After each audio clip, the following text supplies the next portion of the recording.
guys are ridiculous. These guys are ridiculous. Now, how about them damn Celtics? And we are back with another episode of How About Them Celtics. Sam and I are here recording Saturday, September 23rd. And Celtics are almost back. I get more and more excited every time we do another one of these shows because we are a month away from Celtics basketball. We are getting there slowly. Training camp is starting up. You're starting to hear from the players again. I'm very excited. Before we get into that, I didn't want to put this on the rat list because we've talked about this on the rat list a lot, so I figured I'd open with it. So I went to the grocery store with my mom last night just because I was bored. I was whatever. I went there. I got some stuff that I wanted anyways. And you know how every time I go to Target or wherever, I'll bring up, the shopping cart thing where you can put the shopping cart back or not.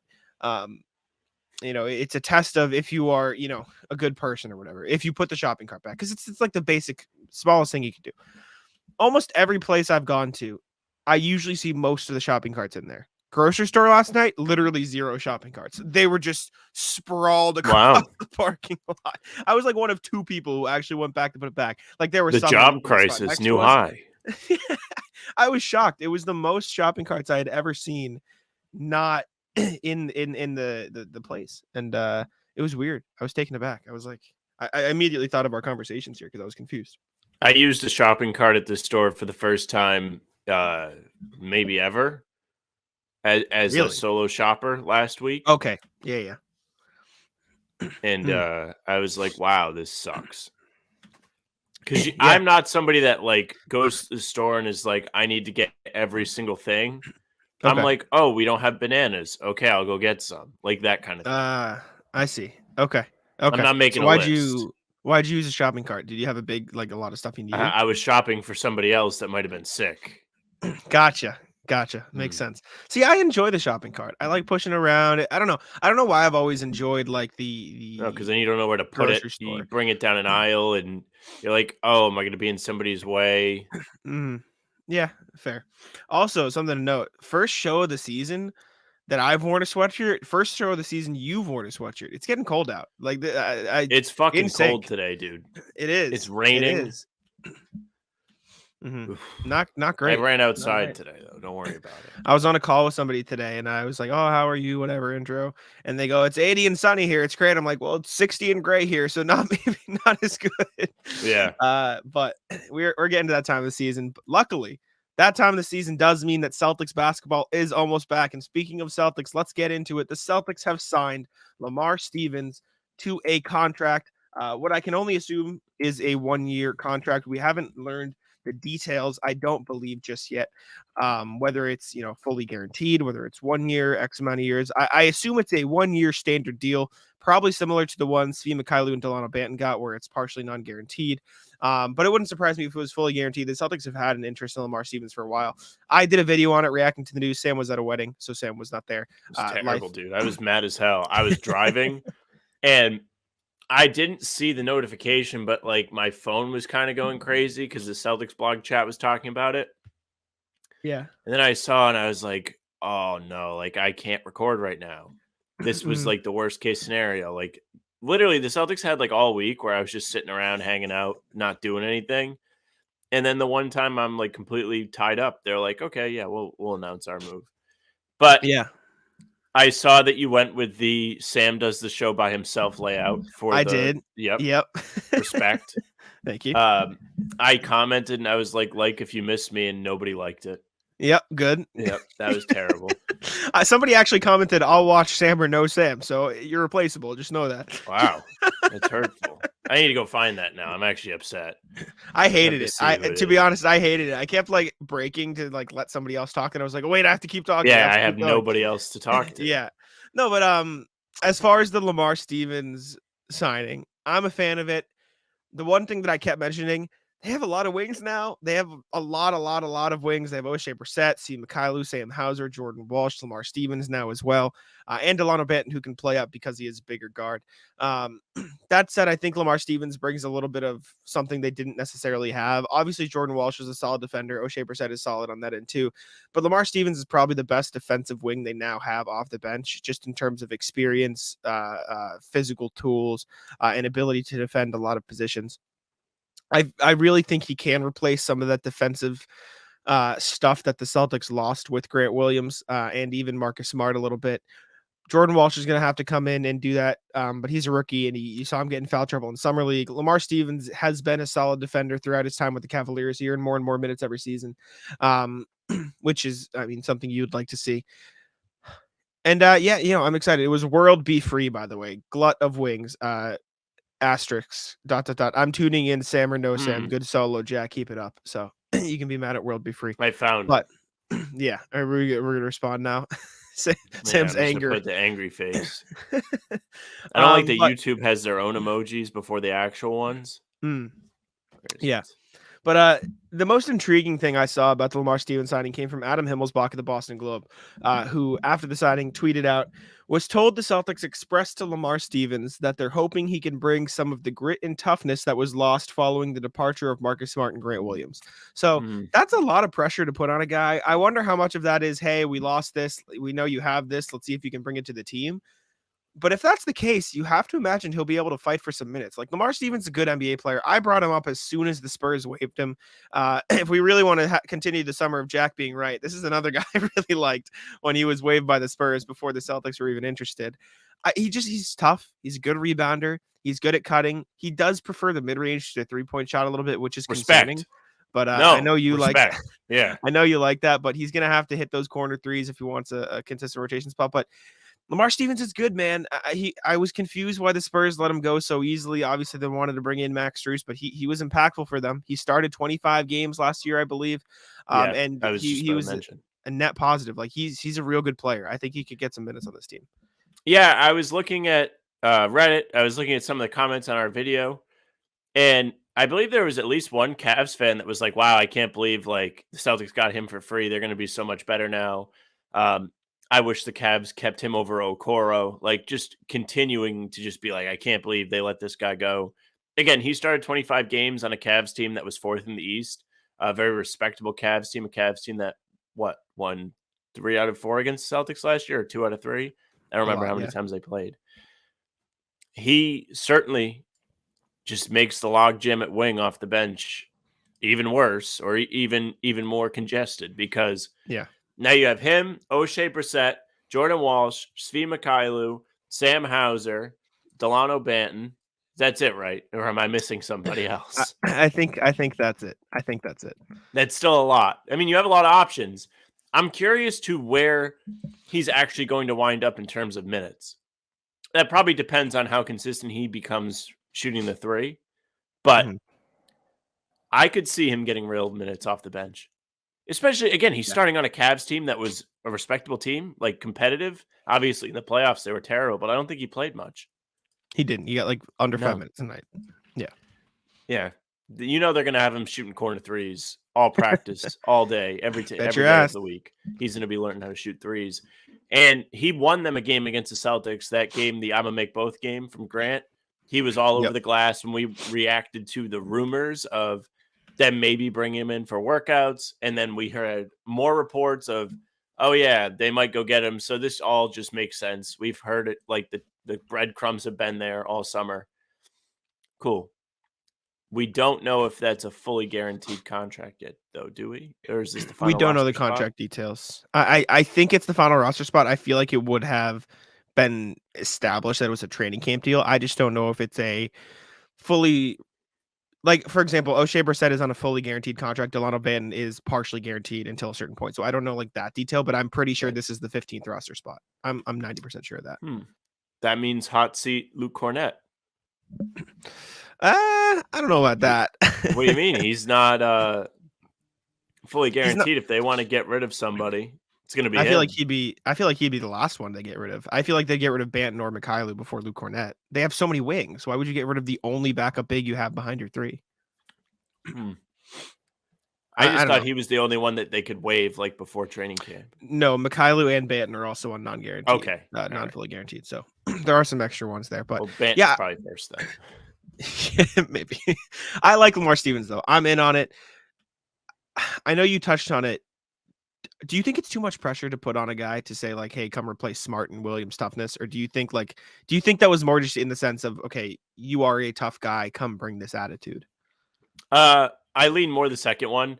I think the messaging getting out to the Boston Globe is almost a PR thing because they know people don't like that. They know people are talking like, who's going to be the guy that makes these guys dogs? Who's going to be the PJ Tucker? I've saw like a bunch of people being like, they need PJ Tucker or a PJ Tucker. So this is their attempt to try and bring that kind of mentality back to the team, or at least convince the fans that it's going to be back, even though Jason Tatum has talked about his leadership style compared to other guys. And then, everyone still listens to him. He's still a leader. He still can command the locker room, all of those things. I'm not convinced that Lamar Stevens is moving the needle for you in that sense, but it's good to have somebody that is someone we have seen against the Celtics turn a game by just trying. So I'm excited about that. I think the Celtics saying they need to replace Marcus and Grant Williams is kind of, I don't want to say lame, but lame, because more so with Grant, they just let Grant walk. Yeah. Like if you really thought you needed it, you could have just paid Grant. There's no reason why they shouldn't have paid Grant, I don't think. And I'm not even like a big Grant guy. I thought he was fine. Like I liked the way he would play, but I didn't think like the world was over when they let him go. I just thought it was stupid. It's like, well, that's money you can't spend now. Agree. I agree. At least they had to trade him. Like he was involved in a trade, and like we can complain about it all you want, but Porzingis is still a very good player, all-star caliber. Like they got a good return for Smart. It's just like sucks it had to happen.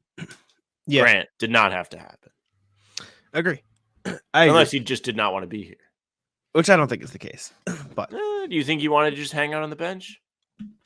I still think we're far apart on how many minutes we think Grant would have played. I think he would have gotten more minutes next year. But he would get Luke Cornett minutes. That's what he would get. I disagree. Anyways, moving on. More Malcolm Brogdon talk, because that is the talk of the town lately. According to Adam Kaufman on the Celtics Beat podcast, friend of the show, former friend of the show, been on the show before.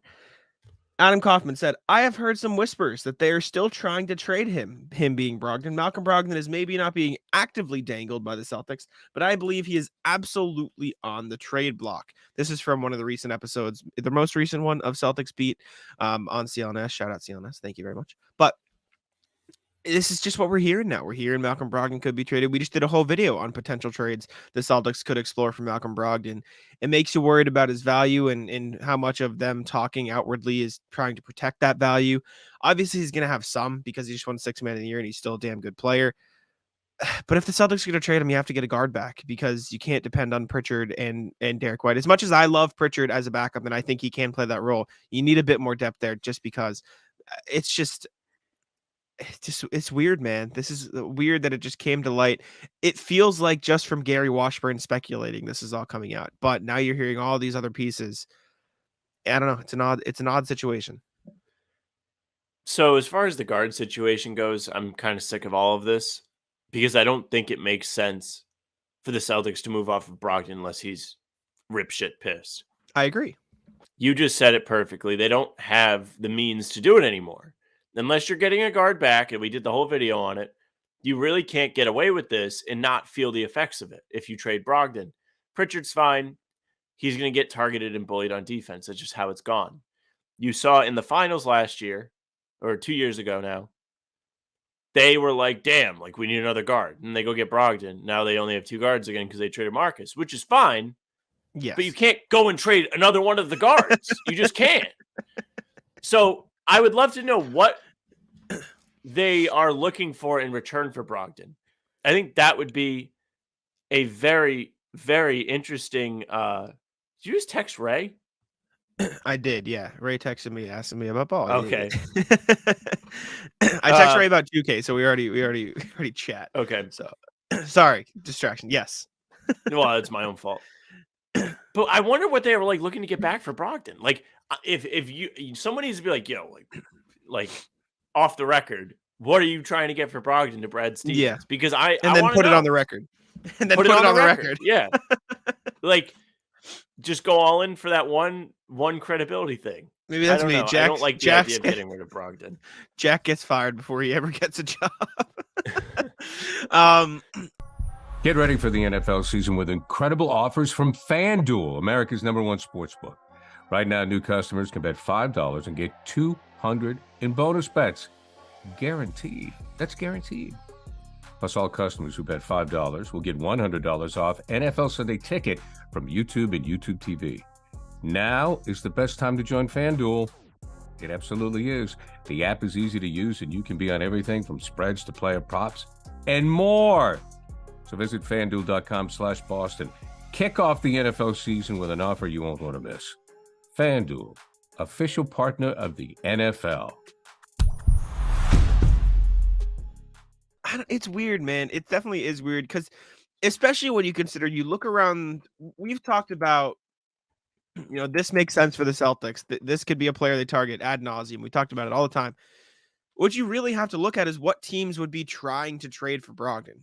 That's where you have to start, because those are the teams the Celtics are going to be in contact with.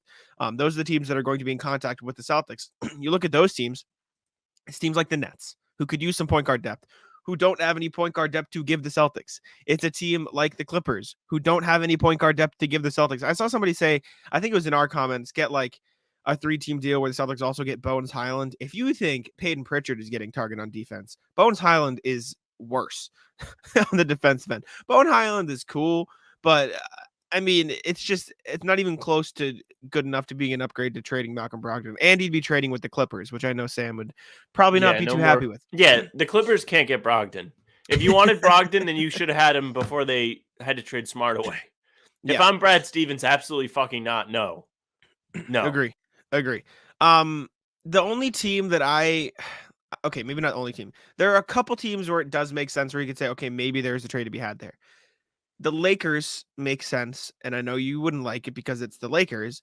If you could get player X and Gabe Vincent back in a trade, you maybe be okay with it because Gabe Vincent is good. That's not the worst thing because it's exactly depth. And the Lakers could use more shooting if they wanted to trade Gabe Vincent. It could be, give us Gabe Vincent, and that's where the problem lies, though, because it'd have to be like Jackson Hayes, and at that point, like, who cares? That would just be getting Gabe Vincent, which, if anything, Gabe Vincent on a 3-year deal at that contract might be better. It's Malcolm Brogdon, anyways, for the Celtics. But that's one. Another one is the Orlando Magic, who I know you're very fond of. And it did also, I know you want Markelle Fultz, but it did just come out. I believe I saw somewhere saying, oh, it feels like they could trade Cole Anthony because he's sort of the odd man out in that guard rotation.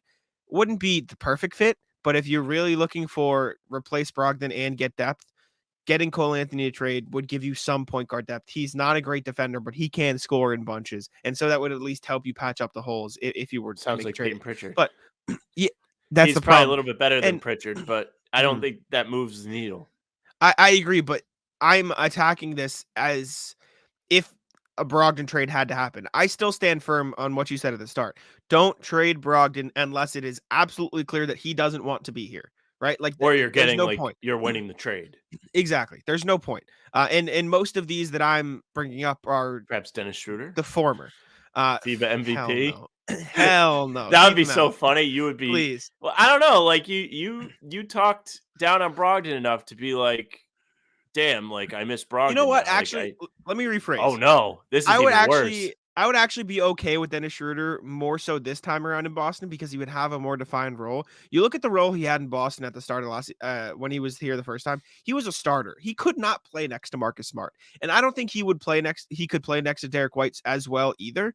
Better because Derek White can shoot, but I also think he would just be the sixth man for the Celtics, which is much better than him being a starter. I don't think he should be playing a ton with Tatum or Brown, but if they're going to run their sixth man as a pure scorer, which is what they're using Brogdon as, I don't think Schroeder would be the worst. Maybe Schroeder's probably a better defender than Brogdon. Ring up the Charlotte Hornets and say, what do you think of Terry Rozier? I don't know. Maybe. I'd rather Schroeder. As crazy as that is. There just aren't a lot of other teams that kind of suck that might have something worth giving you back where, if there was any hint of Lonzo Ball coming back anytime soon, I would consider do that. But would you do it now or would he? No.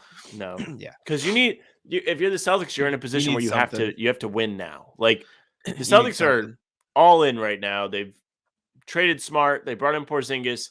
They're trying to capitalize on their window in the present. Getting Lonzo would be a cool move for the future.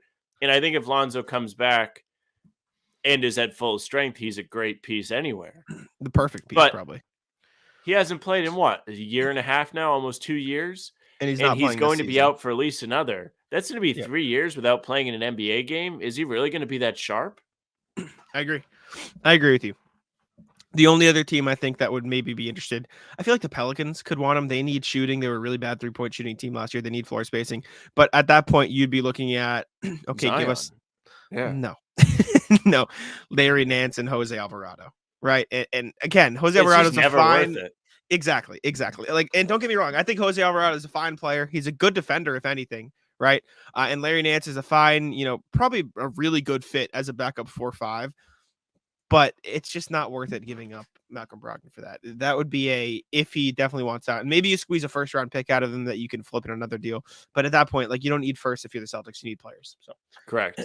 regardless. I mean, firsts aren't the worst thing right now, but like you said, if you're the Celtics, you're trying to not what you win. You're need. trying to compete. But with the new CBA, the draft picks aren't the worst thing in the world. I'm eyeballs on the Warriors all year. I'm telling you. Watching them.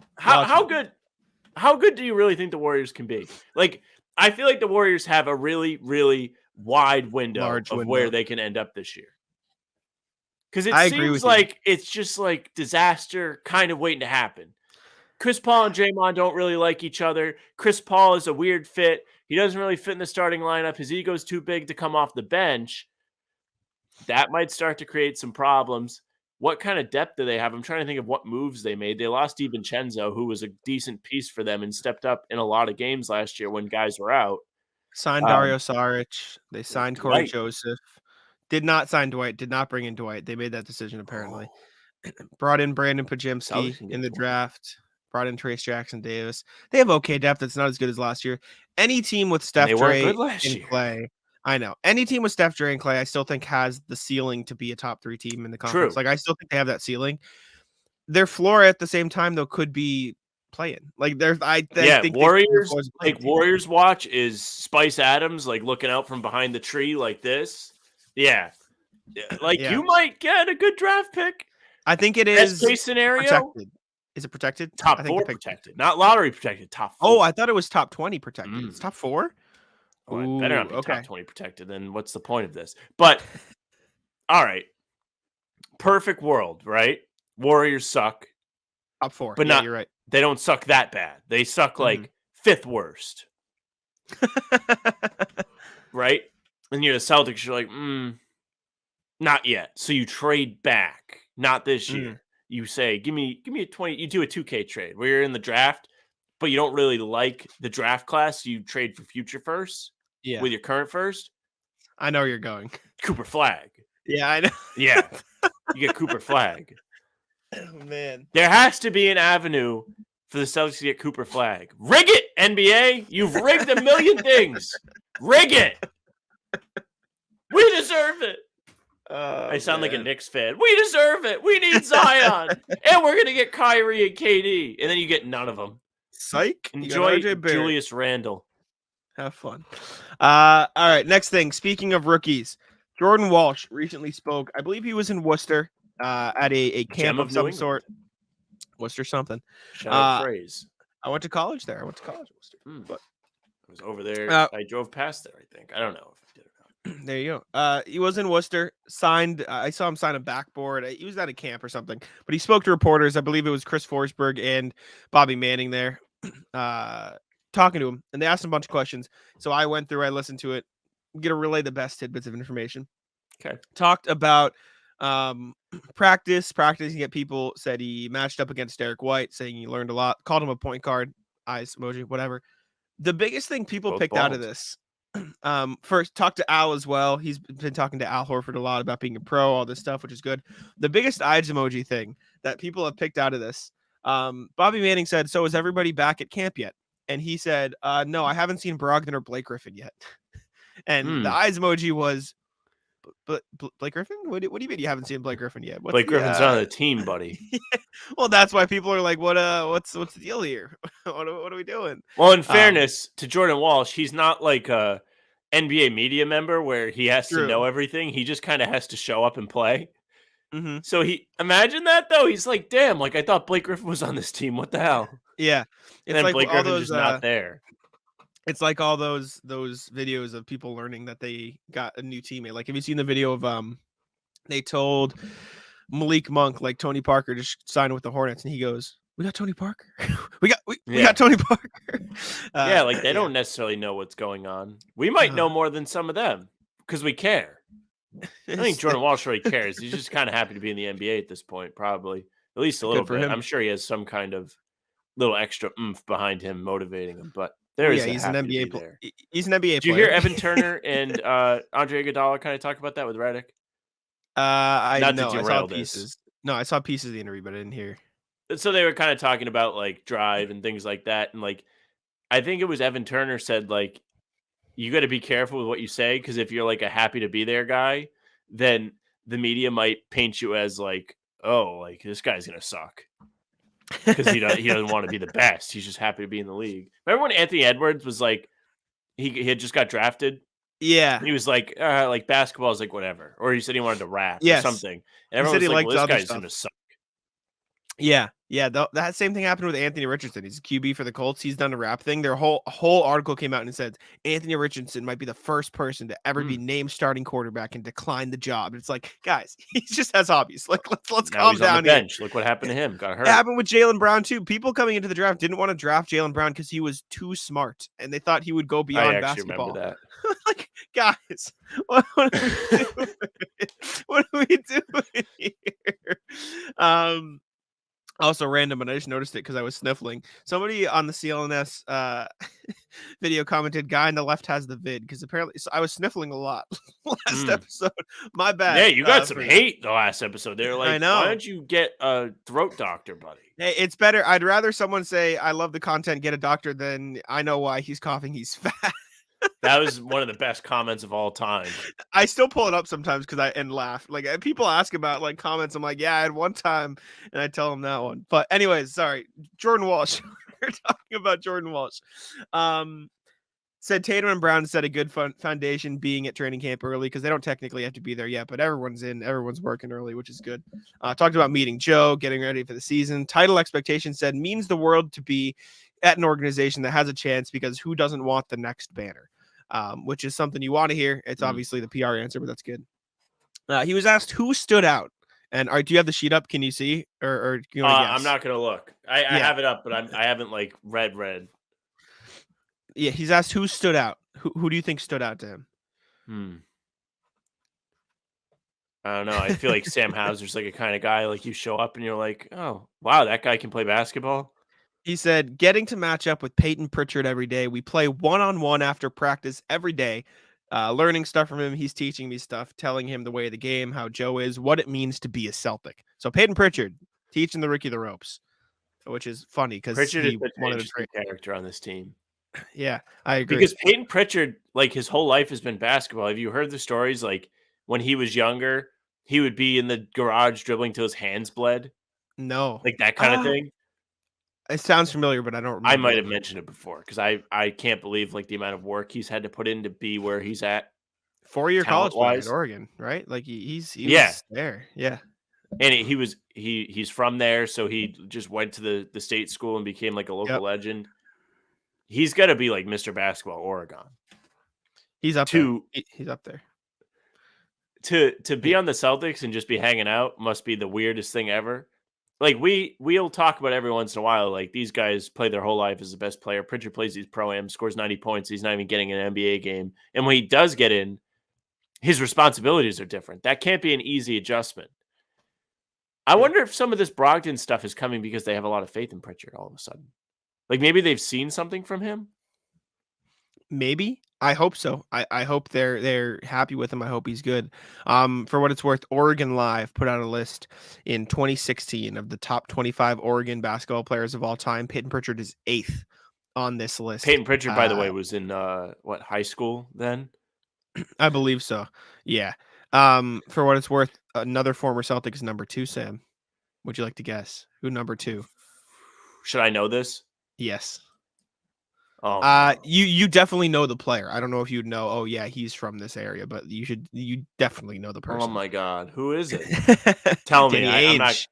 Danny Ainge, number 2. Yeah, I should have known that. I should have known that. Number 2, I wonder where Peyton Pritchard ranks on an updated list, though, because he's in high school at this time, so he's probably way higher on the list now. Is Peyton Pritchard Oregon's Cooper Flag? Video time. Probably. Talked about Jordan Walsh. We're back to Jordan Walsh. A lot of tangents here. Learning the NBA game, how different it is from other levels, philosophies from Joe, tendencies of players, details, etc. Spent the offseason getting stronger, getting to know people, learning the system, all the normal stuff. Philosophies of Joe. Just only you see this line, you don't fucking cross it. If I see you take a shot inside of this line, you're coming out, buddy. Yep. Exactly. Taking stuff from the Jays, talked about their professionalism, everyday actions. Said JT has a choice to come in and work out with us young guys. He chooses to do that. Everything he does, I can mirror that. He talked about twitch.tv. He's been streaming on Twitch. Said he doesn't know a lot of players that do it. He says he does it for fun. Wants people to get to know him. Wants people to get to know him more as a person than a basketball player. He said it's better for a community because fans can come in and show him love. It's been a good journey. Helps him get over the hump and encourages him. Come on the YouTube. He was asked about, yeah. What'd you say? Come on the YouTube with us. Oh, yeah. Come join us. Come join us on YouTube. We asked him. Didn't hear back. This is true. He was asked which coach he's been working closest with. He said Ross, which is Ross McMahon's player development coach, works out with him every day. But yeah, Jordan Walsh just spoke to the media. Thought we'd recap it a little bit. Anything of interest in there that you wanted to pick out? I mean, it was just. I think we touched on the important stuff. Like we had fun with anything that really stood out. So we can move on. It's good that these guys are back at the Auerbach Center. I agree. I'm excited, but let's get on to our emails, which we do every pod now. If you'd like to get in touch with us, hbtcpod@gmail.com. We have 4 emails today, 3 from RJ, 1 from Philip. Let's go on over to the email. RJ Johnson emails us, absolute legend, basically our producer at this point. We appreciate you, RJ.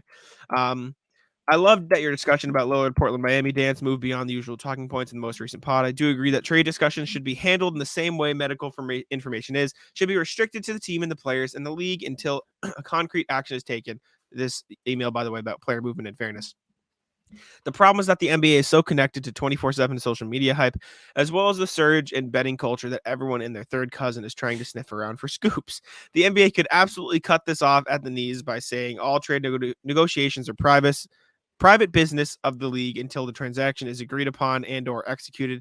It would make guys like Woj tear out what's left of his hair, but so what? If the ownership, the players, and the league want to be fair towards all parties during trade negotiations, make it so. Put some real punishments into the mix, like the significant loss of salary or draft picks depending on who lets it leak. I can't think of any business where an employee or a branch office negotiating a staff transfer would appear in the daily business news. I think it should be the case for the NBA or any other sport. Or I don't think it should be the case for the NBA or any other sport. That's my rant on this topic. Thanks for winding me up. We appreciate you, RJ. And I think it's an interesting angle. I agree. But then we wouldn't have anything to do all summer, RJ. That's what I was going to say. Us? Like, it's true. I will say, as much as I agree with this in theory, I think in practice it makes it tough because a big part of what makes the NBA as popular as it is the drama of it. As much as we may dislike it for basketball purpose, fire. Yeah, I dislike it because I like the basketball part and that's what I want to talk about, but I love it because I enjoy talking about it. Like as much as I love the basketball and the product, and that's my favorite part. You see how many videos Sam and I got to do this summer on player X, this play, Celtics signed this, we react to this. Like I enjoy that because I enjoy making content and I enjoy reacting to it and I love connecting with people through that. And so I don't know if it'll ever be the case if they get rid of that. Although I do think they need to find some happy medium so trades can be fair. Because I mean, we talked about it last pod. I think if all this stuff was handled privately, we wouldn't have this big issue with Damian Lillard. Well, also not for nothing, but like the drama in the league is really what makes it fun. Like some of the ridiculousness that we like read about or see on Twitter. Like Dame saying if they trade me to a team that's not Miami, then I'm going to just request a trade again. That's some crazy shit too. Like you don't get a new job and then be like, hey, actually, like I'm already applying for new jobs. Like if you want to connect it to real life. But we also don't make like $60 million a year. The majority of us. It's true.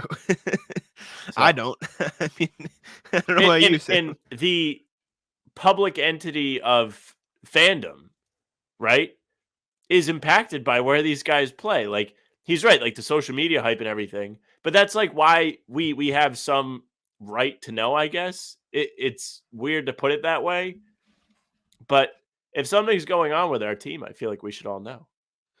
Mhm. And maybe that's another thing. Maybe we've been too entitled to that because Oh, we are that's just the entitled way the pricks, league's dude. Look at us. done. Of course. Of course. All right. Thank you, RJ. We appreciate you. The next thing. How about everyone is scouting the player development? How about some dives into Coach Mazzulla's tendencies beyond shoot every three? Sam. We just said it like 2 minutes ago.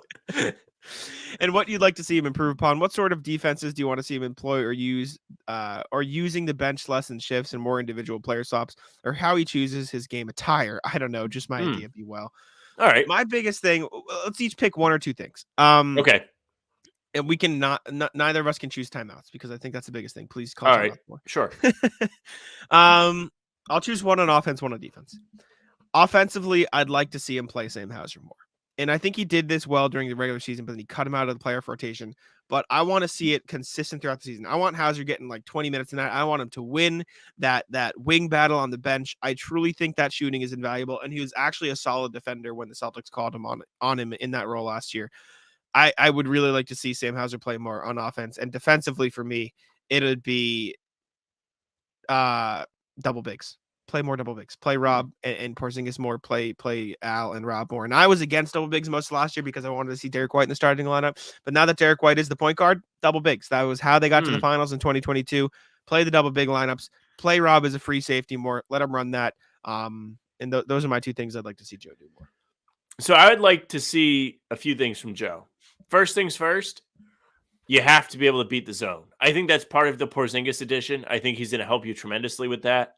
But though they put up a good fight against Miami, which is the saddest thing to say ever as a top seed playing the 8th seed, it's true. They did do better this year, it felt, with the zone. When the zone was put on, it didn't seem like they melted as much. Good job, Joe. Good job, players, from getting better. But there were still plenty of times in the game where they did not look right because of the defenses that they were being shown. So need to tackle that. It's only been a problem for 4 seasons now. Get on it. Get better. Be elite. It's simple. They make college kids do it. They make high school kids do it. They make youth leagues do it. Break the zone. Move the ball. High, low. They don't all have to be threes. Have Tatum at the free throw line. He's a great decision maker. He can make the right play, hitting guys on the wing or dumping it low to, you would hope, Rob or Porzingis, who can catch lobs too. That would be a really super cool offensive change. Another thing I would like to see, I agree with you on Sam Hauser, by the way. I think it's a great thing. His stats reflect when he gets more minutes, he plays so much better. And the shooting is more efficient, right? I would like to see a lot more point guard play. I want to see Derek White get a lot of opportunity with the ball. I want to see less Tatum doing every single thing on offense, and I want to see better late game execution as a whole. Again, a Porzingis thing maybe, but I'm sick of watching games and seeing the Celtics up double digits and not caring. If the fourth quarter has rolled around and you're up big, win the game. Too many times over the last X amount of seasons have I had my heart ripped out and perhaps my pockets inflated a bit because this team can't close games. And figure it out. And in terms of game attire, drip out on the sideline. I want to see some fresh J's. Bring back suits. Pro suit. Out on suits. Yeah, not a fan. Well, that's where we defer. Jack, not a man of class. No, it's fine with me. I like my Crocs. I like my sweatshirts. But they should wear a green suit. Okay, sure. You want to look like Lucky. I want them to look ridiculous, but also maybe dress up for Halloween. That'd be fun. That'd actually be really funny if he dressed up for Halloween. If Joe Mazzulla do they have a game on Halloween? Now you're gonna make me look. The Celtics. No, they play on the 30th though. So how Joe funny if he Mazzulla was just like Spider-Man on the sideline. He comes in dressed as a vampire. Oh, that'd be oof. I need to see Joe in a Halloween costume. That'd make my year. Maybe be nicer to the press, Joe. That's the only thing. That's another one. Yeah. Maybe that. Next thing, another one from RJ. Morning, Jack. Morning, Sam. Good morning, RJ, or good afternoon, whatever time it is. Liked your disgruntled take on Brogdon trade vapors. I wanted to bring up trading in more of a general light, and no, not a box of Dunkin' Minis for Wemby. Damn. Yeah. What a team should be willing to give up in a trade has to be dictated by what its immediate goals are. Ditching Kind of what we salary talked because of contracts. Yep. Ditching salary because of contracts gone bad due to injury. Trying to stockpile picks for a rebuild. Grabbing that last puzzle piece for a championship run. It makes a difference. Sadly, most trade rumors are built with the notion of satisfying at least two of those three scenarios, if not all three at once, which is highly unlikely. A GM who tries to make fulfilling all three all the time is likely to be thought of as an ass by his trade partners or Danny Ainge. When Ainge went after Ray Allen and Kevin Garnett in the summer of 2007, he sent out 7 players and 3 first-round draft picks for Allen, KG, Big Baby, Glenn Davis, and the 2008 championship. If Brad Stevens decides to flip Brogdon to get the Celtics banner 18 this year, I would not be surprised to see him packaged with the first-round pick at least in order to get the caliber player as seen as being able to bring home the ring. I'm not going to guess as to who would be coming back. I am saying don't be surprised if Brad spends big. Be well, RJ. Thank you, RJ. I think that's my a good only point. thing. I agree. The only issue, I don't think that player's out there for $20 million. And if it's not, you'd have to Unfortunately, package. You'd probably also have to package Rob or Al, which I also don't think is worth it. I do agree with this though, because we talked about the Brogdon thing at length, and we're like, well, if they're moving him, then they're probably not getting anything worthwhile back. Like you're just not. So if you have to give up stuff to get a worthy return for Brogdon, sure, do it. But I agree with you. Like I don't know what the answer is. It's not Miles Turner anymore. I don't think it's Buddy Hield. I don't think he's overly worth it. I think he's a nice piece, but I think you need more than that to fill the void left by both Brogdon and Smart. I agree. I don't know. There's nobody that jumps out at me. I agree. There's not many players making that salary range that would make sense on the Celtics. The really only one I see that I would see as a potential upgrade for now in the future is Tyler Herro. And we did a whole podcast on that. I'd like Tyler Herro. I'd like him on the Celtics. I think he's probably a better player than Malcolm Brogdon. I think he's a better player, definitely moving forward than Malcolm Brogdon. But I don't know how realistic he'd be fun to is. make fun of. So that's also true. He'd make great content. He would be the new Grant. But in a completely different way. Like Grant was really nerdy, but Tyler Herro's like trying to be too cool, and it just doesn't work. Yeah, I would love to make fun of Tyler Herro for a whole season. Yeah. Thank you, RJ, though. We appreciate you for tuning in. Last one we have is from Philip. Question for the pod.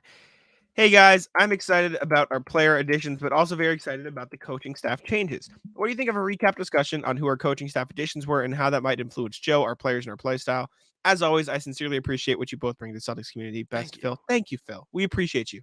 And before we jumped on here, I pulled up the Real GM coaching tab. These are the Celtics coaches heading into this season. You can see when they joined. It'll say 23-24 if they are a new addition to the staff.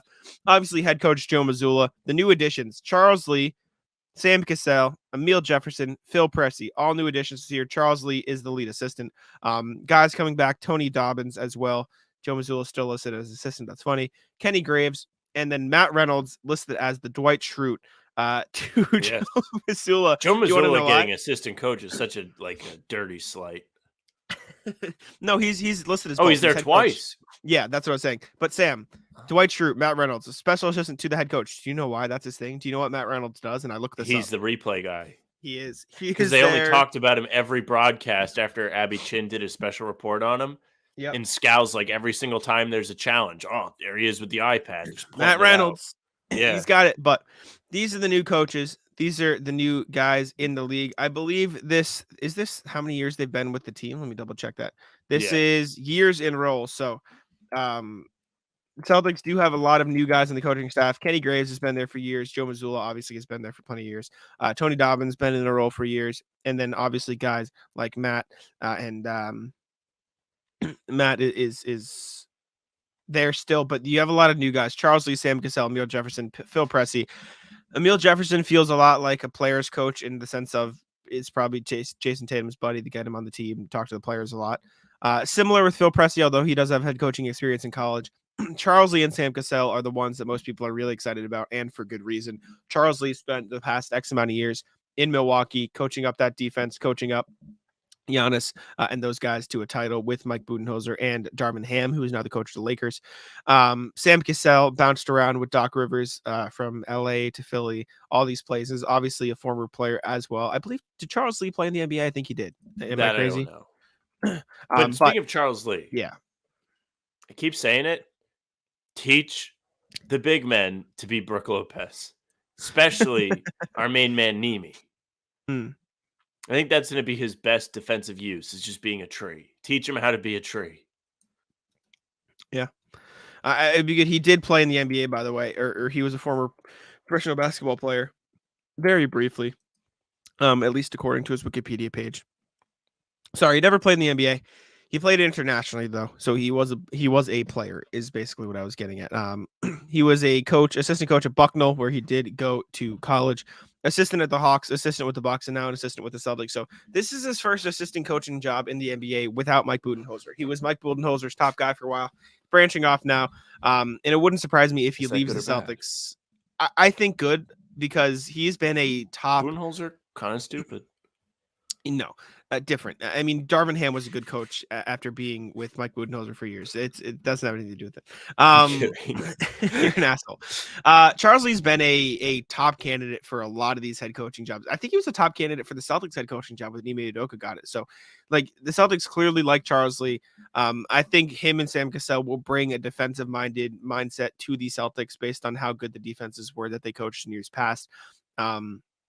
And I think both of them also have a chance to help Joe Mazzulla, which is important. Joe Mazzulla is a good coach, but you saw last year how he looked without he didn't have a coaching staff effectively. They lost a lot of people. All the people were worried about Ime Udoka, and you saw it. The first chance they got, they left to go be on Ime Udoka's coaching staff again.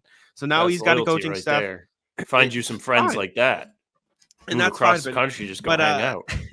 But now Joe Talk Mazzulla hoops. has a real coaching staff, a real group of guys that he was able to help cultivate and bring in, and I think you're going to see a huge difference from not only him but from the staff as well.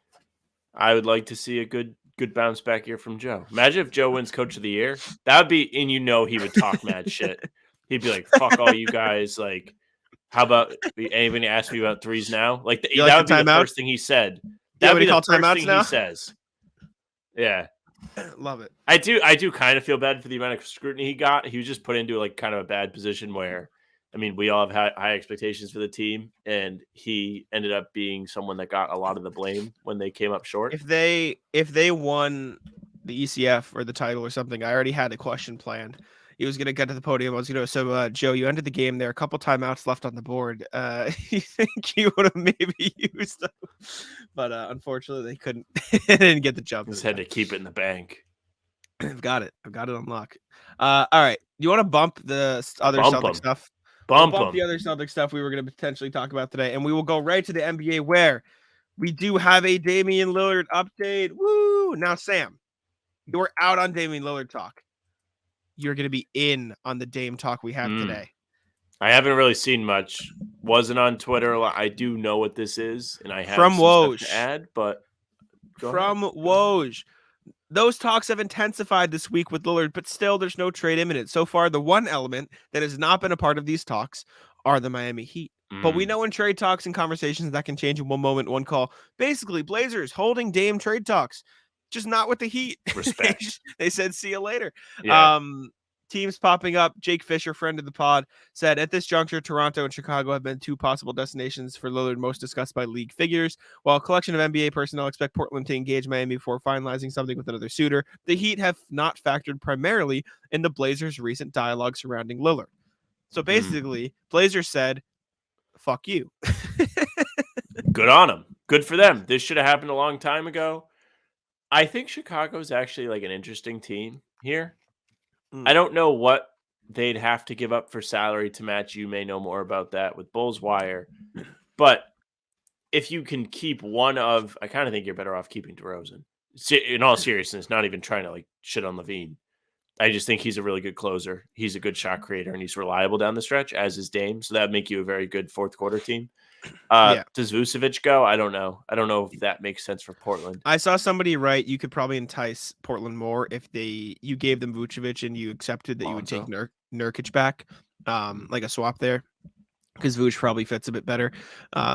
Salary wise, you could probably get away with. Let me see here. You could get away with Lillard if you're taking on Nurkic too. Yep. You could get away with Lonzo, Vucevic, Patrick Williams, and Alex Caruso. So you could keep Levine and DeRozan if you really wanted to. And the Blazers probably wouldn't want Levine or DeRozan because it just doesn't make sense for them anyways. Then you could roll out Damian Lillard, Zach LaVine, DeMar DeRozan, Torrey Craig, Jusuf Nurkic as their starting lineup, which is probably pretty good.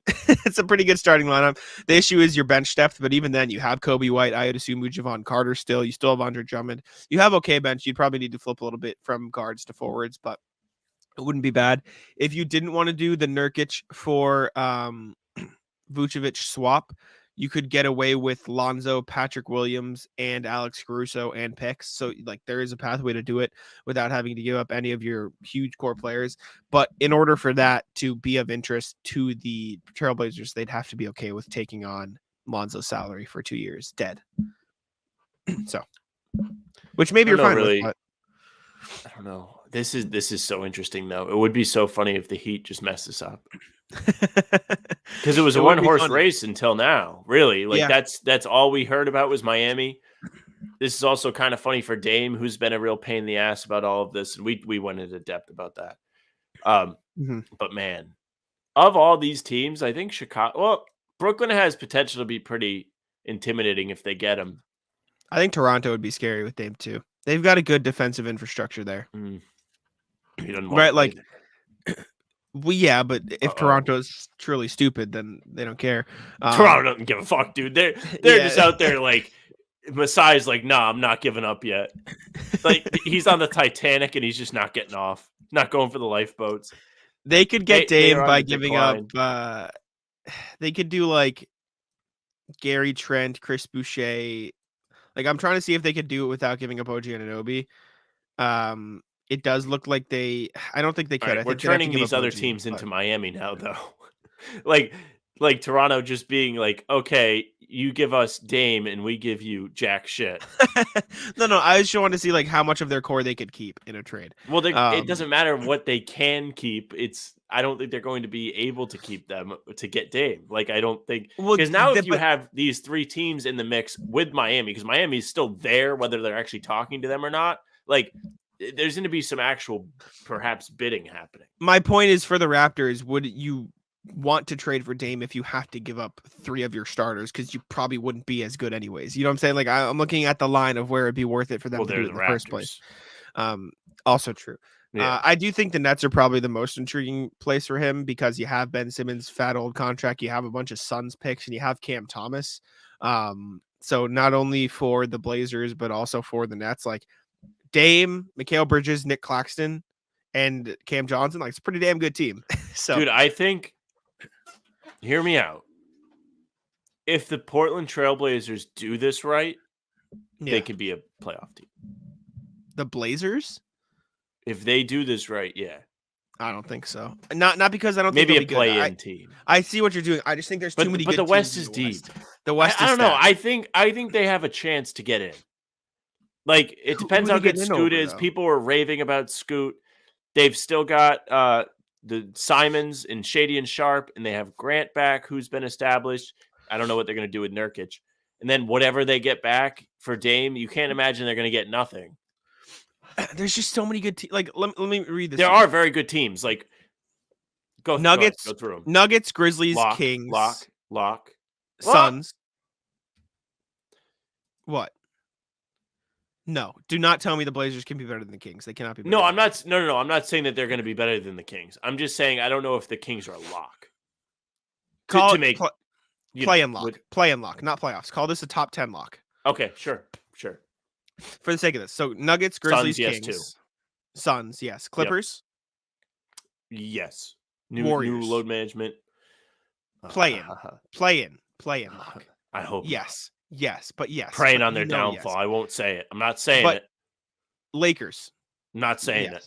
Yes, Timberwolves, Pelicans, Thunder, Mavericks, Jazz. This is where it gets cloudy. The Blazers will not be better than any of those teams. The Pelicans have potential to. They have a big window, a fat window, like the Warriors in Fat Zion. Yeah.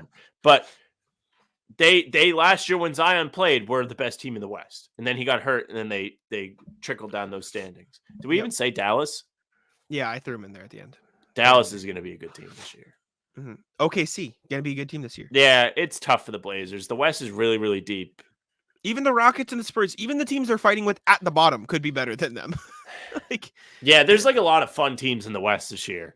Like it is the wild, wild West. Because I sneaky like the Rockets, not for any reason in particular, just because it feels like they're due to start being competitive again. Their front office certainly believes that. They went out and spent money. They have the kid from Auburn, Jaden Smith. Jabari Smith. Yeah, that one. Guess every name except the right one. The third pick in the draft last year. Well, I knew who he is. His name slipped me. Old man moment. Amon Thompson too. Yeah, they just had it. They had the fourth pick in the draft.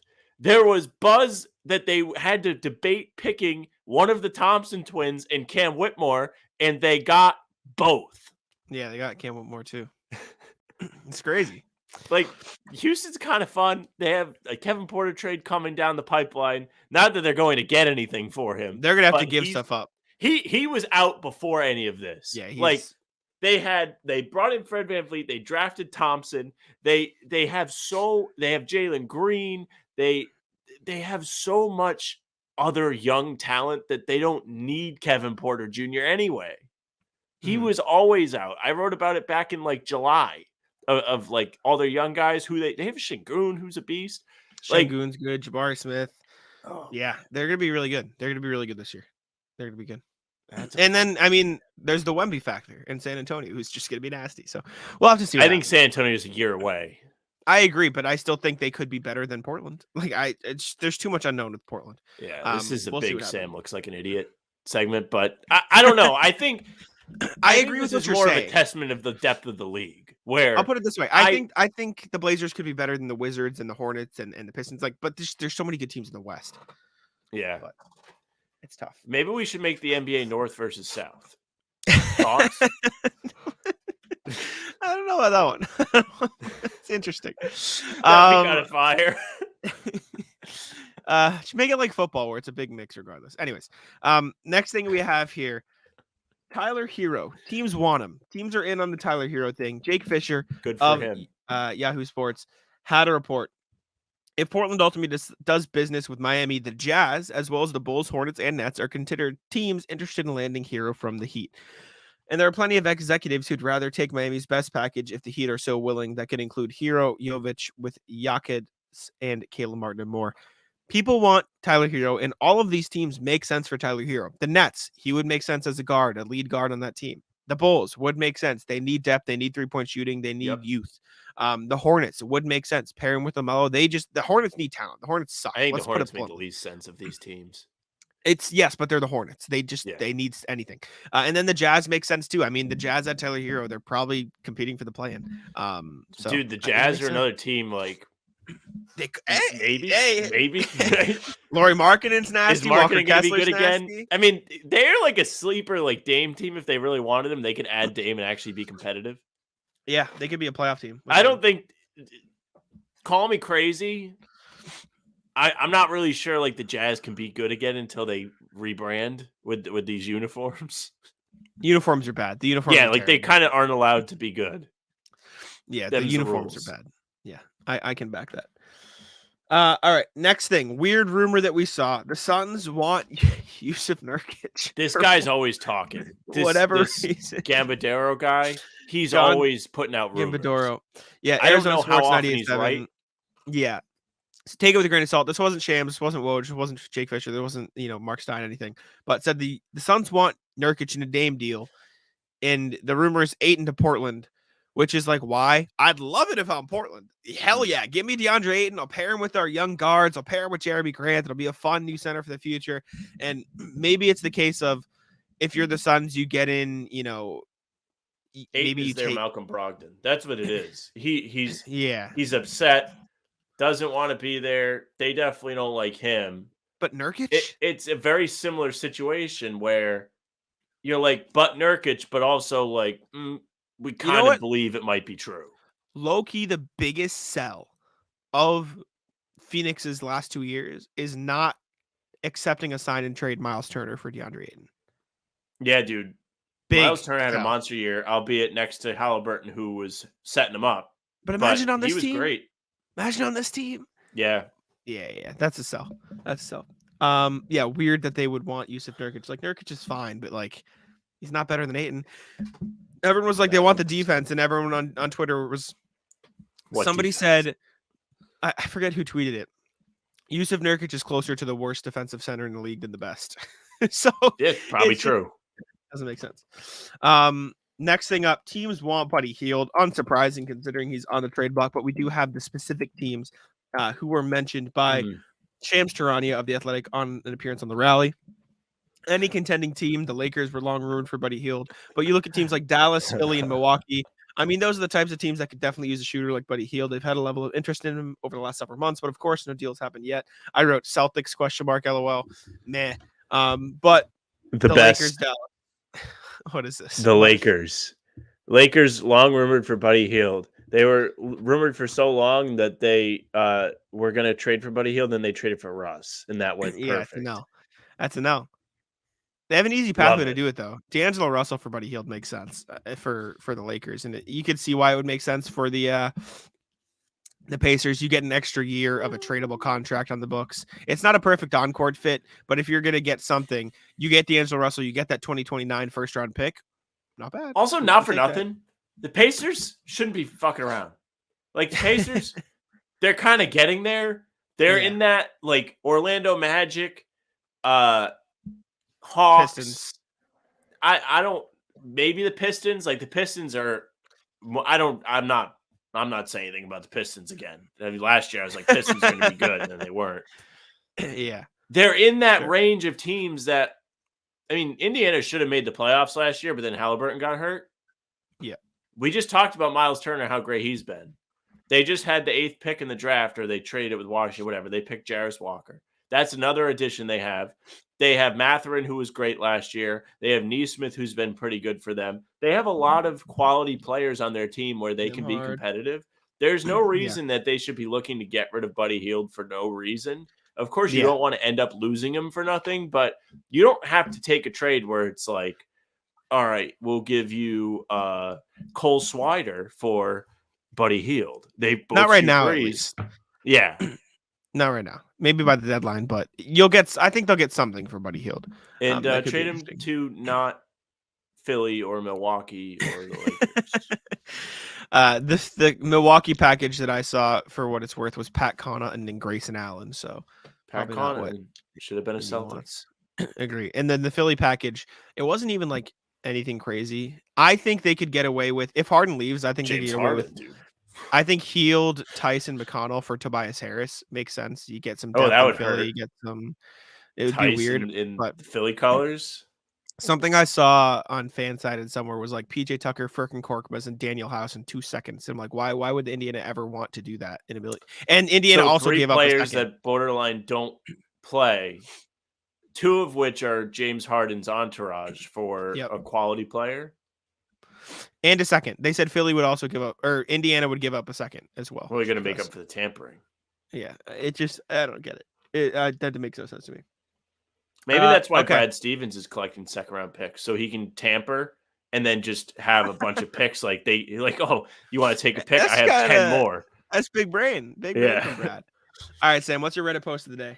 Sam's Reddit post of the day comes out of a place of spite. The post is examples of other franchises ignoring star trade requests. Essentially, this is Sam's Hall of Fame of franchises. So all of the players listed here have requested a trade from team, and they did not go to the place they wanted to go. Indiana Pacers, when Paul George was traded to the Thunder in 2017, he actually wanted to play for the Lakers. They said, absolutely not. We'll take Sabonis and Oladipo back. And that worked out excellent for them for a year or two. And then Oladipo started to get hurt. Well, Sabonis turned into Halliburton, so it really worked out well for them. That's actually true. Yeah. Utah, they traded Donovan Mitchell to Cleveland last summer, and he wanted to go to New York or Miami. Might still. Did the Jazz? Did they? Yeah, they got a good return from Cleveland. It's just like when you Lauri had the Rudy Markkanen. Gobert return that they got for Rudy Gobert, it's like, damn, like They got I think they got Markkanen, Colin Sexton, Ochai Agbaji, and 3 first-round picks. Is the Gobert trade better than the Pierce Garnett trade for Ainge? In terms of what he gave up to get all those assets? Not yet because of Tatum and Brown and what they turned into, but in terms of assets, yes. Yeah. I don't know. Cleveland traded Kyrie to the Celtics. Terrible. Despite him wanting to go to New York, San Antonio, Miami, or Minnesota. Why the hell did he want to go to Minnesota? Was Butler still there at that point or no? No, he wasn't there yet. This is the summer after Butler's Bulls was the 8th seed and the Celtics were the 1 seed. Maybe they had Wade and Rondo. Maybe he knew. No, maybe just Kyrie and Cat. I don't know. That's a weird one. Anyways. San Antonio, when they traded Kawhi to Toronto, despite him requesting the Lakers, respect. A lot of these are like Knicks, Lakers, and they didn't send him there. So this is a lot of like or Miami head nod when I see people walking down the street, like shared respect. The Knicks, when they traded Carmelo to OKC, despite him requesting the Rockets, well, he ended up on the Rockets. The Nets traded Kyrie to Dallas, despite him wanting to play for the Lakers. Any other examples? Basically, franchises ignoring their stars' preferred destination is a lot more common than people think, which is why I don't really fault Portland for their ignoring of their franchise GOAT's preference. We have some replies here. Lakers fan says Lakers ignored Kobe's trade before they got Pau Gasol. He wanted to play for the Bulls for a little bit, I believe. Mm-hmm. Akeem and the Rockets in 1992. Someone followed up. I read somewhere that back in 92, when the relationship between Akeem and the Rockets was bad, Olajuwon was going to be traded to either Seattle or the Lakers, with James Worthy and Divock being some of the players included in the trade. Imagine Hakeem being either a Sonic or a Laker playing with the likes of Peyton and Kemp, or a player like Nick Van Exel. The Sixers have this far ignored basketball superstar Furkan Korkmaz's request for a trade. That's what I was going to bring up. I imagine they're waiting for OKC to give up their treasure trove of picks to get a deal done for such a transcendent talent. Great comment. We can close with that because I don't know if we're getting a better comment than that. That's what I was going to bring up. Korkmaz requesting a trades all time. For true. That's true. Also true. Ignored that. All right. Want to get into the rat list here? Open it up. I got to think. All right. Do you want me to go first? Yes. All right. I'm going to start with my aunt's dog, Rocket. Every day I go to let my aunt's dogs out because she's at school. She's a school nurse. So I'm home. So this has been a recurring issue. It's a recurring theme. This has never happened, though, before. This is what I'm about to tell you. Let them out. Go outside. They're fine. Whatever. He's annoying, but he's a puppy. It's whatever. Outside for about 10, 15 minutes. I kick a ball around. He chases it. The other dog sits next to me. Her name is Woody. I love her. She's perfect. She's an idiot, but I love her. She's just like, she's there like, pet me, and that's all she wants. She's fine. Rocket comes in. We finally get inside. 10, 15 minutes. Get inside. I feed them. I get them back in their cage. I'm about to leave. I smell something. I'm like, oh, what smells? What do you guys fart? I go back on the couch. He shit in the house after coming inside from being outside. Why? I put it on the sheet. Top 1 worst smelling thing I've ever smelled. I genuinely almost threw up. It was the worst smell I had ever smelled. And for context, Sam, I know you used to work in a nursing home, but you didn't work in a nursing home like I worked. I've smelled people dying. Yes. In the nursing home I worked at in Worcester, when I was a nursing clinical, they had a room specifically for soiled garments. That was the worst smell I'd ever smelled. This rivaled it. That you walk in that room, you don't breathe. You don't inhale, or else you're in tears. That was top 1 before. This was close. So yeah. I was deeply upset the other day. Rocket, permanent rat list. And yeah, that's I'll leave with that. I'll tell you what, nobody hates traffic quite like me.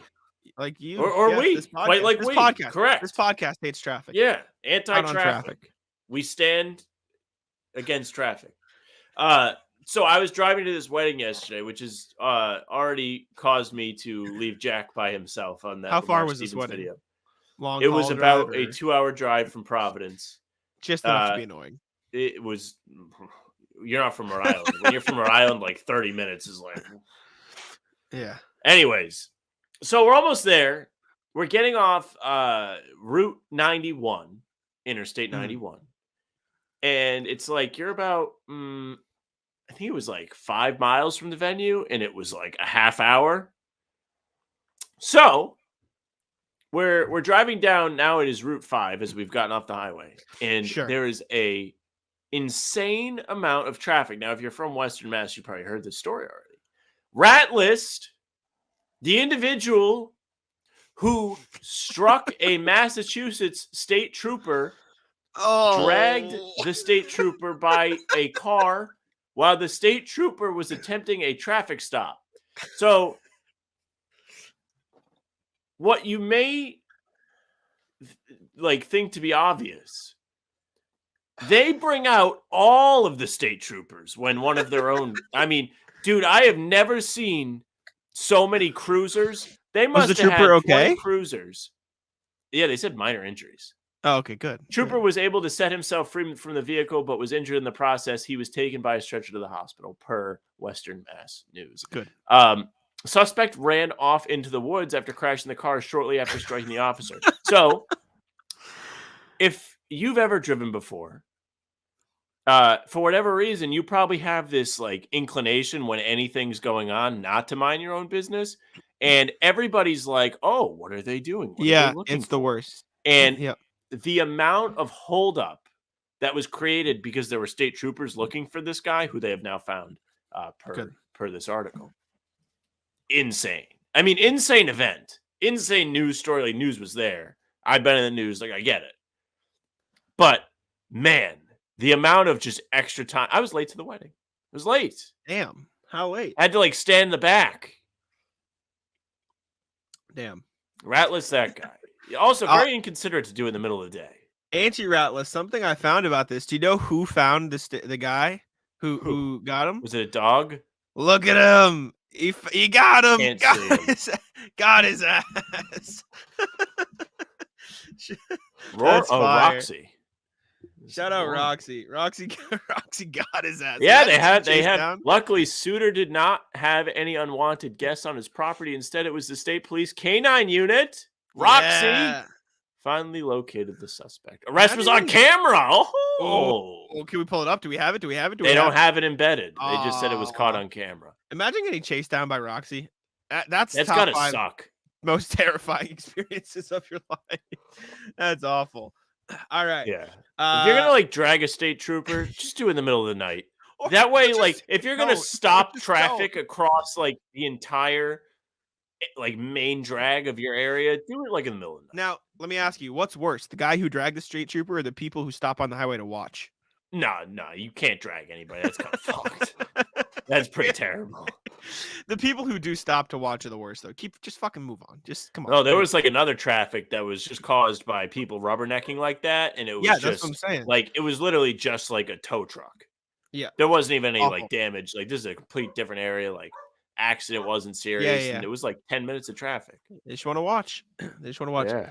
I'm glad you said this at the start of the episode because I put it on here. People at the grocery store, Eternal Rat List, just fucking be aware of your surroundings. You were like, oh, I never know where to put my cart. In the middle of the road. You're never like, oh, I don't know where to put my cart. And that's what you're supposed to do. These people, la-di-da, walking around, not giving a shit. And be aware that there are other people in the grocery store. And keep in mind, this is 6:30 p.m., not a very populated grocery store. And yet there's still people running right into us. Have some awareness. Also, maybe this is make me sound like a terrible person. Ratless the people, and it's usually just older people who need it. I fucking hate the electric shopping carts. Fuck off. Get them out. Don't go to the grocery store. It pisses me off. It's annoying. They don't turn fast enough. They're always in your way. And because the people who are driving them, they are the people who don't care about their surroundings. They're just in the way. They're out. Stay out of the grocery store. Have someone go for you. Sam went to the grocery store. I told you about the day that I was in the grocery store and this lady was on the electric cart and she had a kid with her. And she was like, I better not see your lips on my snacks. Yeah, we- that yeah, was yeah, a yeah. day. That was like, Yeah. where are the cameras? Yeah, out Um, on those. Oh. Ratless, the guy at the wedding that like tried to give me advice. So I don't know who this guy was. Like, it was one of those people you kind of don't know. Sure. Which is also like a weird experience when, like, I don't know. It's our generation. We don't really Did talk they to know strangers. you, but you don't know them? No, they didn't know Okay, me. just random. Gotcha. You know what I'm talking about, though. Yeah. Yeah. But so Kaylin and I are in line Yeah. for drinks, and I'm like gonna get a soda water. And what's cool about open bar is they got all the fruits. So you get the soda water and you put the fruits in it. You're the only Excellent. person open bar fruit. Well, I don't drink. Only person ever. I know, but just Dude, I see the fruit and I went back. I was like, "Yo, can I have another orange?" Yeah. Continue. But anyways, he's like, "Line's long. You're gonna get like 3 or 4 drinks. Like, just get them all at once." I was like, "Oh, all right." Like, I didn't really like have anything for him, so it was a weird situation. But the best part of the wedding was like we were all at our table, and I nudged Kalen because I saw a dude. He just had like all the drinks. It was just like 2 hours later. I was like, "Damn, he wasn't lying." Yeah, Had like a tie around his head at the end of the day. It. Did he? Of course, he's one of those. Yeah, I respect it though. Follows his own advice. There you go. Yeah, not a hypocrite. Was this her date to the wedding or vice versa? Vice versa. Okay, gotcha. Yeah. I wasn't sure if this was her date, so you really don't know anybody, or if it was No. Okay. Probably about the same ratio though of like But knowing people. Yeah. Gotcha. I'm gonna rat list you for just eternally telling me the wrong. I try not to, and I apologize every single time. It is. I showed up 5 minutes late today because I knew you would be late. Sam texted me today. He goes, and I don't care. I'm not doing anything. Like, it's not actually a big deal. That's why I'm putting it here because it's funny. Sam texted me. Let's see what time. It was. Oh, let's record in 25 minutes. 11:21. We did not start recording till 12:10. 12:15. In fairness to me, I kind of didn't think you would be up yet. So you were like, "I'm awake," and I was like, "Oh fuck, he called my bluff." There's another time where Sam jumps on. He goes, "Okay, let's record now. I got something to do later." I'm like, "All right, cool. I'll jump on." And Sam goes, "Hold up, let me finish this article." 30 minutes goes by. Sam gets a text from work. Hour and a half goes by. I'm like, that was a terrible day. We I was could mad have as just hell that recorded day. later. It's just funny every time. I probably still had something to do. I just had things come up that I did not anticipate coming up. I know, but my real final rat list that I had written here, maybe I'll remember. My dog, the one that tore the ACL, Duke. Yes, Yep. Tore his ACL. He's a fat ass. Duke. Doctor told him he's too fat, mostly because he's tore his ACL. But he's just fat. He's like 100 What is the pounds, thing they maybe say 98. about like people and their dogs? Fuck you! Don't tell me I'm like my dog. You're a rat. They told him he's overweight. I'm gonna get my money's worth for that rat list. You're the worst. Every day, and maybe it's partially my fault. Whenever I go to Dunkin', I get an order of hash browns. I give half to Duke, half to my other dog, Charlie. Right? I give him a Good couple hash browns. Potatoes, right? Yeah, they are good. Idiot move by you giving them away. Well, no, I buy one for me, one for them. I specifically buy them hash browns. They're 99 cents. I'll get my dogs a treat. It's fine. But they look forward to it, right? Like they now recognize the Dunkin' bag because they know, oh, I'm about to get a treat. I'm about to get a snack. And so they will come up to me when I get home.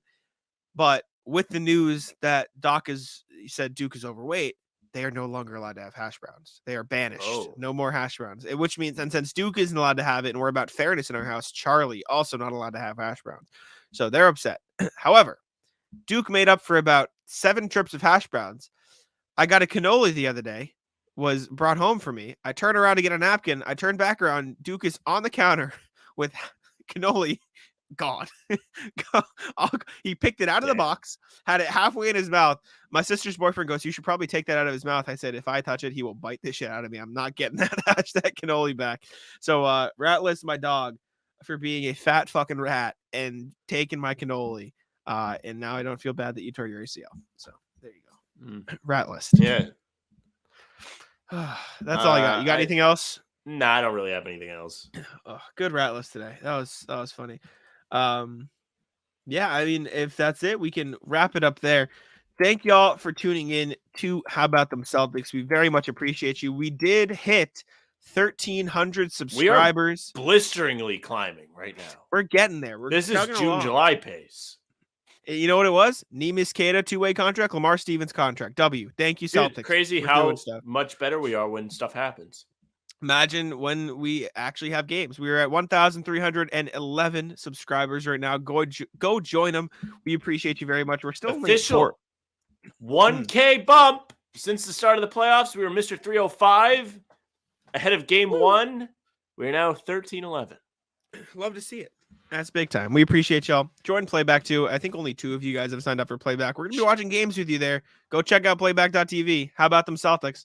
And as always, check us out on Spotify and Apple. Leave us 5 stars and a review if you like it. Leave a comment. We like the comments. If you want us to talk about anything, comment or email us at hbtcpod@gmail.com. We appreciate it. I'll let Sam get us out. Yes, thank you very much for watching. Thank you very much for subscribing if you have recently or ever. We do appreciate that, so go do it if you have not yet. We didn't do the calories. Do you want to do calories or do you want to skip it? Yeah, do the calories. Okay, yeah. Sorry, let me put Matt the Rat back on the screen. This will be quick. We need to have a different background for the calories. I know. We need to bring it up. I have 5 items once again for Sam to guess the calories. Let's check it out here. First one, I found Prime. This is KSI and Logan Paul's drink. I saw it at Shaw's, and I wanted to try it. It's an energy drink. Do you have a review? 16.9 fluid ounces. It's very sweet. So if you don't like sweet, you won't like it. I like sweet, so I like it. There are 2. I got 3 flavors. I have 2 here: icy pop and blue raspberry, lemon lime. It's in the fridge. Very good. I enjoy it, but again, very sweet. Good with electrolytes. There's this whole thing going through that there's too much caffeine. These are caffeine free. The energy drink has a lot of caffeine. But guess the calories, Sam. How many calories in Prime do we think? So here's my dilemma. It's supposed to be a Gatorade replacement. They are the official hydration drink of Arsenal, Bayern Munich, some big clubs. Yeah. But there has to be a reason why anybody would pick that over Gatorade. So my dilemma is I feel like it's 0 calories. It's 0 calories, and then I will make an actual guess. It's not 0 calories. Okay. My guess then is 210 calories. 20 and 25 calories. Damn. Yeah, I was very good. I was in the right ballpark with thinking it might be very low with a 0. Yeah. The low calories. It is low cal, gluten free, caffeine free, 10% coconut water, which is their big seller. Around 200 for a bottle. Gatorade's a lot. All right. Next thing I have it here. I got Jersey Mike's again last night. Very good. Respect. Yes. Good Love choice. It. But I picked these up at Shaw's. These are Lay's salt and vinegar chips. I'll give you a serving. Size. Sorry for the crinkling on the mic. Maybe some people like it. About 17 chips is a serving size. 140 calories. 160. Okay. Close. Respectable. Also, sorry for the crinkling. Another thing I got at Shaw's. Wheat Thins. Love Wheat Thins. Wheat Thins kind of very fire. Wheat Thins, very good. Serving size is about 16 Wheat Thins, for reference. Ooh. What do we think for wheat's supposed to be healthy, but it is a snack. I'll say 120. Should have gone with your gut. 140 calories. It is the epitome of staple snack food. All right. 2 more things. I don't actually think there's a calorie number on this, so I shouldn't have grabbed it. So we'll skip it. This is a Golden Grams General Mills S'mores treat bar. It's just what it is. That's got no be other information calories. for you. 120. Not terrible. And then the last thing, I'll pull it out of my Jimmy John's bag because I had it last night. These are some of the best chips you'll ever find. Miss Vicky's kettle whatever chips. Very good. I get them whenever I get Jimmy John's. It's like my little guilty they're pleasure. Like Cape Cod chips. They're good. They're very good. I want to say 140, but I feel like that's cheating. Is that your final guess? I'm gonna say 180. 210. High calorie chips. Yeah. Very high calorie chips. But sorry, we had to do the calorie game. We forgot. I will let Sam actually subscribe. Dude, leave a like. Hit the notification bell so you don't miss any breakers like I did yesterday. Big dumb idiot. I wasn't even here. You can follow us on socials at How About Them C's. That's Twitter, Instagram, TikTok, and Facebook. If you want to listen to us, we're also on Spotify and Apple. If you don't have the ability to watch us, maybe perhaps you're driving and you shouldn't be on your phone, or, and if you want to follow Jack on Twitter, it's at JacksMonNBA. You can follow me at Sam LaFrance NBA. That's it for us. Bye. Taco, come on. Taco's having some fun here. That is bogus. These guys are ridiculous.